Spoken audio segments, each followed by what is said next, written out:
સતગુરુ નીતિન સાહેબ આ સત્સંગમાં સમજાવી રહ્યા છે. ગુરુ ગ્રંથ સાહેબની વાણી છે. ખૂબ જ પ્યારી અને સુંદર વાણી છે. વિવેક જગાડનાર વાણી છે. નામ કે ધારે સગલે જંત, નામ કે ધારે ખંડ બ્રહ્માંડ, નામ કે ધારે સ્મૃતિ વેદ પુરાણ, નામ કે ધારે શૂન જ્ઞાન ધ્યાન. એટલે કે આ દુનિયામાં જેટલા પણ જીવજંતુ છે, ખંડ બ્રહ્માંડ છે, વેદ પુરાણ છે, જ્ઞાન ધ્યાન છે, આ બધાય ફક્ત ને ફક્ત નામને આધારે છે. નામ છે તો આ બધા છે, નામ નથી તો આ બધુંય નથી. નામ કે ધારે આકાશ પાતાળ, નામ કે ધારે સગલ આકાર, નામ કે ધારે પૂરિયા સબ ભવન, નામ કે સંગ ઉધરે સુની સવન. એટલે કે જેટલા પણ આકાશ પાતાળ આ ત્રણેય લોકનો જે વિસ્તાર દેખાય છે, ખંડપિંડ અંડ બ્રહ્માંડ, બધુંય નામના સહારે ટકેલું છે. આ બધા આકાર જેટલા પણ જીવજંતુ છે તે બધા ફક્ત નામને લીધે ચાલે છે. તો કોઈ એવું ન સમજે કે આ હિન્દીના નામથી ચાલે છે અથવા તો અંગ્રેજીના નામથી ચાલે છે કે અરબી ભાષાના નામથી ચાલે છે.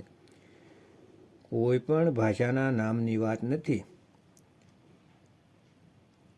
આ તો સુપ્રીમ પાવર છે.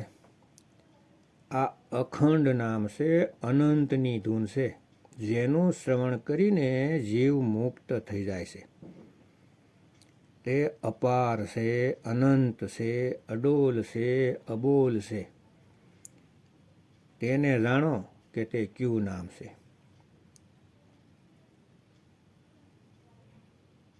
એ નામ કોઈ 52 અક્ષરનું નથી કે ગુરુ કાનમાં મંત્ર બોલીને આપી દે પોતાની ભાષામાં. જે નામ જપવામાં આવતા રામ રામ, અલ્લાહ અલ્લાહ, ગોડ ગોડ, વાહેગુરુ, રાધે રાધે, એ નથી. અધૂરા ગુરુ જપવામાં લગાવી દેશે અને જીવ આ અક્ષરોને નામ સમજીને પોતાનું જીવન બરબાદ કરી દે છે અને 84માં ચાલ્યા જાય છે. નામને આધારે બધી લોકાંતર છે. નામ કે ધારે પૂરિયા સબ ભવન, પૂરિયા એટલે શિવપુરી, ગોકુળપુરી, બ્રહ્મપુરી, જેટલા પણ લોક છે, પરલોક છે, અનાદિ લોક છે, એ બધા ફક્ત ને ફક્ત નામના સહારે ટકેલા છે. જો નામ નથી તો આ લોકની કોઈ હસ્તી નથી, આનું કોઈ અસ્તિત્વ નથી. નામ છે તો બધું છે ભક્તો. નામનો સાથ લઈને તેને શ્રવણ કરીને ધૂનને સાંભળીને જીવ હંમેશાને માટે બંધન મુક્ત થઈ જાય છે. 84ની જાળમાંથી નીકળી જાય છે. આ 84ની જાળ એટલી ખતરનાક છે ભક્તો કે એકવાર આમાં ચાલ્યા ગયા તો પછી બીજી વખત જ્યાં સુધી માનવનું શરીર ન મળે ત્યાં સુધી આપણે આ લોકમાં ભટકતા જ રહીએ છીએ. પણ કેટલાક સ્વયંભૂ આત્મજ્ઞાની ભરમજાળ ફેલાવી રહ્યા છે. અજ્ઞાન સંભળાવીને લોકોને ભ્રમિત કરી રહ્યા છે. તો ભક્તો, તેના અજ્ઞાનથી બસો. સત્ય જ્ઞાન કોઈ માણસનું નથી હોતું, તે પરમ પુરુષનું છે, અવિનાશીનું જ્ઞાન છે, પરમપિતા પરમાત્માનું જ્ઞાન છે. ફક્ત સત્ય જ્ઞાનને મેળવીને જ મુક્તિ સંભવ છે, નહીતર 84માં જાવું જ પડશે. અને જેવા ગધેડા કે ઘોડા બની ગયા તો એવા સાબુક પડશે કે ખંજવાળવા માટે હાથ નહીં હોય, ફક્ત સાંભળી હલાવતા રહેશો. યાદ રાખજો, આ શું હશે, ઉપરથી સાબુક પડશે. એટલે સત્ય જ્ઞાનને જાણો અને અધૂરા ગુરુઓથી પીછો છોડાવો અને ભેદી ગુરુના શરણમાં આવો, હજુ સમય છે. આગળ કહેશે કે કર કૃપા જીસ આપને નામ લાયે, નાનક સોથે પદ માહી સો જનગત પાયે. કેટલું સ્પષ્ટ કરી દીધું કે જેના ઉપર પરમાત્મા કૃપા કરે છે અને પોતાનું નામ દેવા આવે છે તે જીવ જ નામ મેળવી શકે છે, નહીંતર કોઈ નથી મેળવી શકતું, કોઈ નહીં. આ જ્ઞાન એમ જ નથી મળતું.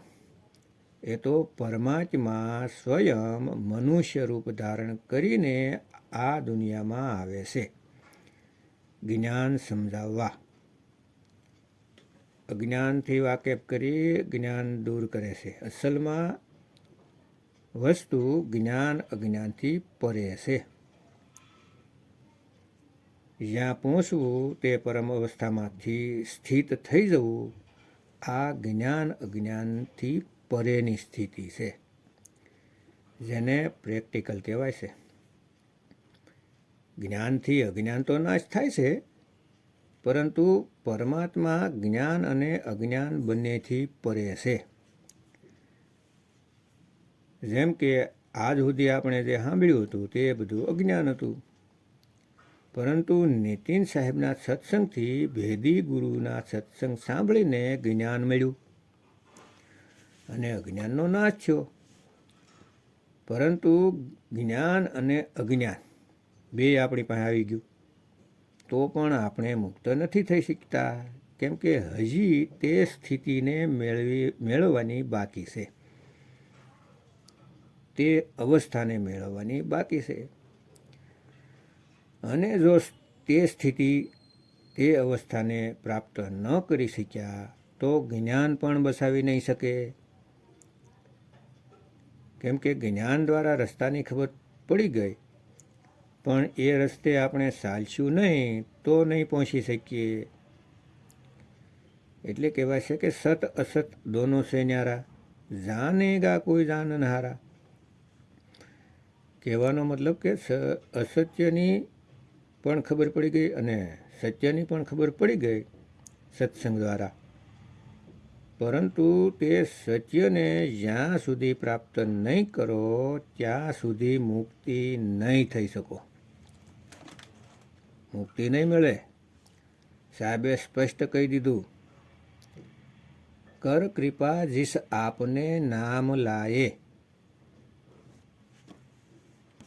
નાનક સોથે પદ માહી જો જનગત પાયે.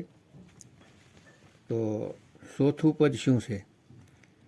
જેમ કે આ શરીરમાં 3 ભાગ છે, પિંડ, અંડ, બ્રહ્માંડ, અને આ બહાર પણ ફેલાયેલા છે.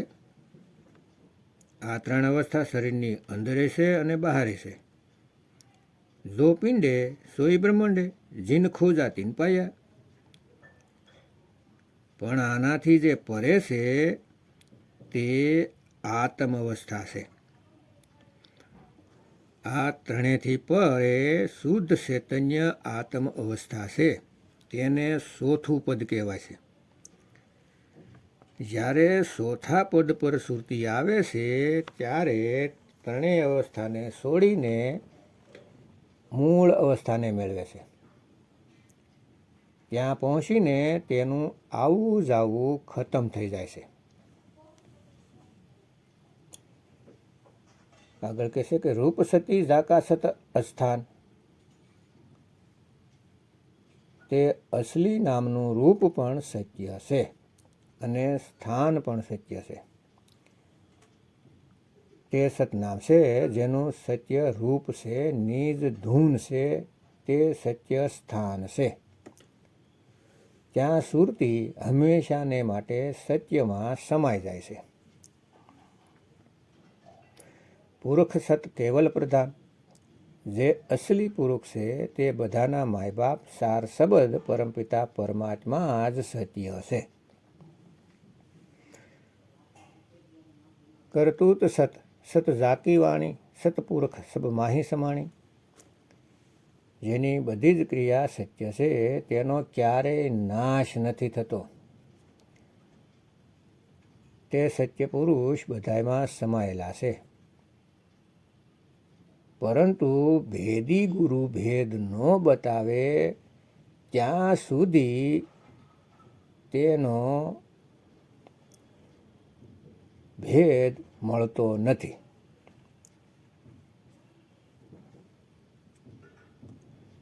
ઘટ ઘટ મેરા સાઈયા સુની સેજ ન કોઈ, બલિહારી વા ઘટકી જીસ ઘટ પર ઘટ હોય.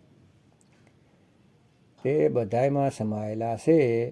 તે કોઈ તખ્ત પર નથી બેઠા સતલોકમાં. અરે એ અજૂની છે, તે જૂનોમાં નથી, એ શરીરોમાં નથી, એ આપણી આત્મામાં રામ બનીને બેઠા છે. પરંતુ તેને કોઈ ભેદી ગુરુ જ બતાવી શકે છે, નહીતર બધા ભરમાવાવાળા જ મળે છે. સતકર્મ ઝાકી રસના સત, મૂલ સત સત ઉત્પત્તિ, સતકરણી નિર્મલ નિર્મલી, જીસહી બુજાઈ તીજહી સબ ભલી. જે સત્ય છે તે અજર અમર અવિનાશી છે, અને અસત્ય છે તે આ સંસાર છે. તો સત્ય સિવાય ક્યાંય પણ સુરતી લગાવવાથી બંધન જ મળશે, બીજું કાંઈ નહીં. આત્મદેવ નિર્મલ છે, મલથી રહિત છે. જેને આ જ્ઞાન સમજમાં આવી જાય છે તેનું ભલું થઈ જાય છે. સતનામ પ્રભુ કા સુખદાયી, વિશ્વાસ સત નાનક ગુરુ તે પાઈ.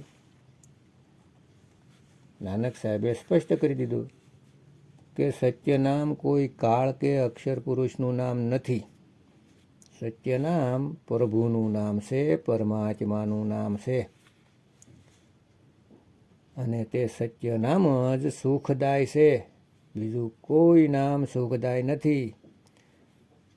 અને આ વિશ્વાસ નાનકને તે ગુરુથી મેળવ્યો છે જે ગુરુ સ્વયં પરમાત્મા છે, પાર બ્રહ્મ છે, જે એક માણસનું રૂપ ધારણ કરીને બેય નદી પાસે મળ્યા. જેવો સ્વયં સત્ય કબીર છે, જેને આપણે જુલાહા કહીએ છીએ. તે શુદ્ધ ચેતન પરમ સત્તા છે, જે મનુષ્ય રૂપ ધારણ કરીને આપણા જેવા લોકોને સમજાવવા માટે આવે છે. મોટા મોટા સંતોને સમજાવીને તેનું નિજ રૂપ આપે છે.